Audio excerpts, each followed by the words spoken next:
This is going to be the first One Play Wednesday video that I put out for this week. It's going to be highlighting Patrick Queen's timely and clutch interception of Joe Burrow in the third quarter of the Ravens' 19-17 win over the Bengals. It was a huge moment. The Ravens had just missed an opportunity to get a touchdown. Lamar had missed a throw to Tylan Wallace. Tylan Wallace slowed up. Lamar overthrew him. Whatever, doesn't matter for the purpose of this video. Bengals got the ball, 10-10, I believe, and we're able to get the football back for our team. And great field position, too. Take advantage of it, get a field goal to go up 13-10, eventually go up 16-10. Patrick Queen's play against the Bengals, I think, was pretty solid.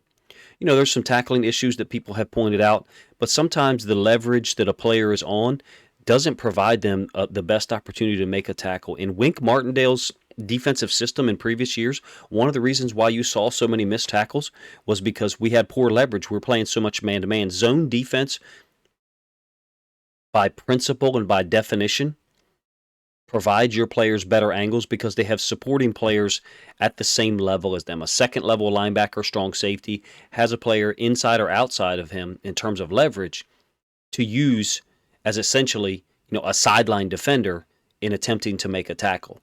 Man-to-man coverages, in my opinion, in my experience at least, provide more opportunities for missed tackles. And while we're on that subject a little bit, this isn't going to show anything about missed tackles necessarily, but Patrick Queen's contribution, his contribution this year has been really good. 1.5 sacks, I think 31 tackles overall, 22 solos, 2 tackles for loss, 7 quarterback hits, the 1 interception, couple of passes defense.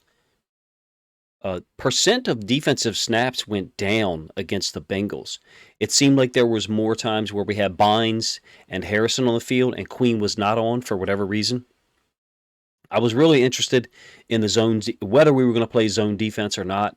And to me, Patrick Queen's interception provides us with a real clue as to some things that have been taught and some things that hopefully we will continue to see as the year goes on. Just to set the stage, here's the 4th and 2 or 4th and 3 where we miss the connection between Lamar and Tylan Wallace. Blame it on whoever you want, and the Bengals get the ball back. The very next play, they go under center, play action, and there's Patrick Queen, the will linebacker down here. First of all, you're going to see him communicate with a hand signal at the same time that Chuck Clark and Geno Stone down here are making a hand signal. And I'll pull this back in a minute and let you see it. Look at him turn and face the receiver. So once he gets his pass, that's called trusting your read, okay? If you never played inside linebacker or you never coached it, it's understandable that you would be like, wait a minute, you turn your back to the quarterback? Yeah, sometimes you do, especially if you get the wrong read. What I mean by wrong read is, let's say Queen comes up because he sees the play fake between Burrow and the running back. Let's say he bites on that real hard. In order for him to get back out here in this area that he's responsible to cover as a hash defender, he's got to turn his back and go. One of the things about that is a drill, which is really amazing to see kids learn. In order to get there quickly and turn your back, it provides you a great opportunity to look at the receiver. He fits underneath of Jamar Chase's in-breaking route. Now, is Hayden Hurst over here wide open? Yes, he is. Is the running back underneath of Queen available to throw the ball to? Yes, he is. But some of this was brought on by the Ravens' style of defense against the Bengals. We're talking about Patrick Queen here and the technical manner that he's making his drop. Now, Josh Bynes is already in his drop. So you can see a little bit of the difference in terms of speed of recognition. Okay, but he might get a different read. His guard may have given him an instant pass read. But in any case, getting back to my point, we have played these coverages, forcing Burrow to throw the ball underneath so much, eventually people get tired of doing that. Even a guy like Burrow, who is so disciplined, makes such quick decisions, sometimes decides to force the ball in there to his best player. In my opinion, this looks like a situation where we knew the play. We knew the route. Queen and Clark and Geno Stone are all giving some type of hand signal to each other. I'm going to let it run it back a couple times so you can see it. Look at Geno down here. I think that's Geno Stone. Clark is also signaling something to some other players. Marlon backs off. And then you get a great pass drop. Once he read pass, he trusted his read, which means I trust that this is actually a pass. Therefore, I can turn my back, get into my route, see the receiver as the route is developing, and then get on the inside leverage, on the inside hip. There's Queen. Or rewind this a couple of times. You can see him making some type of hand signal, not sure what that means. Honestly, not being familiar with the Ravens system and terminology. But watch him get out in this drop. So Burrow presents the football to Mixon, but you're getting a pass set here by the left tackle, and you're certainly not getting anything that looks like a run block by the left guard. So he's got this wide open window to see everything. So that benefits him in this case, right? You may say, Coach, this is just a situation where it was easy to read pass, but it's the technique.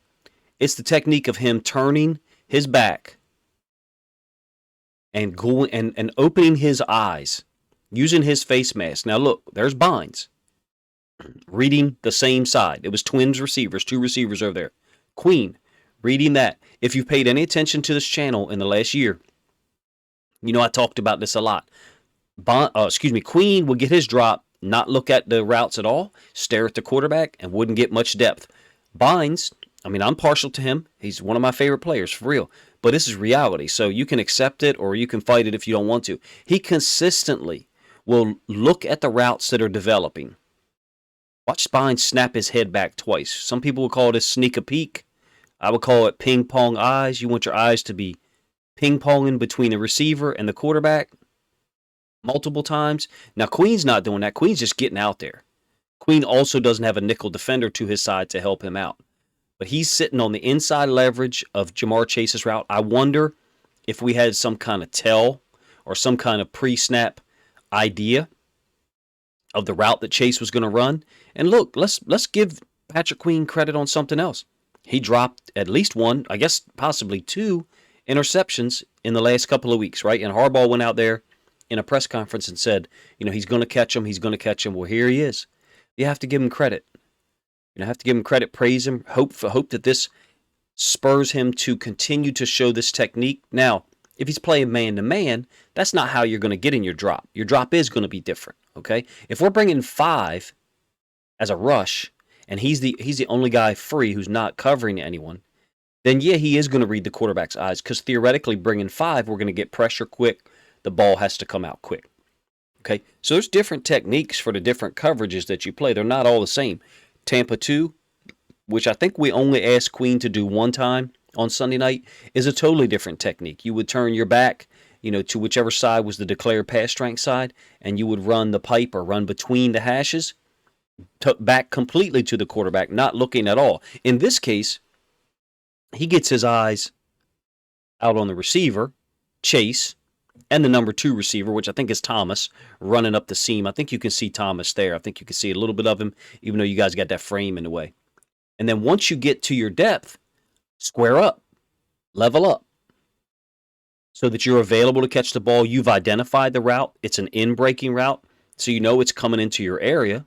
So now square up and look for the football. So it's an intricate technique. It's something that kids or players have to practice. You don't just walk out there and be good at it. And you certainly don't just walk out there and stare at the quarterback and be manipulated. And we've done that in the past, not just Patrick Queen, but other inside linebackers for the Ravens. So this is definitely encouraging. It was an advancement of his technique. Clearly had to be taught, to him. Was it all taught last week prior to the Bengals game? I don't think so. I think they had been working on it. And some of these coverages we just hadn't been playing a ton of for whatever reason. So that is interesting to me, and that's probably a conversation for another day. These videos are normally supposed to be about 5 minutes long. This one went on a little longer because I wanted to talk about the stats. Stats don't show the missed tackles clearly, so people are going to mention that. I understand, but this was game changing. Our best player, Lamar, missed a throw. Tyler Wallace slowed up. Okay, you still don't overthrow him by 4 yards on 4th and 2. You throw it in a position where the receiver can catch it, where the receiver has a 100% chance to attempt to catch it. If it's 1st and 10 and it's tight coverage and you overthrow him by 3 or 4 yards, okay, that's fine. You have another down to play with. 4th and 2, 4th and 3, you don't have another down to play with. So we bailed Lamar out, and Patrick Queen was the guy who did it. Excellent technique, I thought. Eye discipline.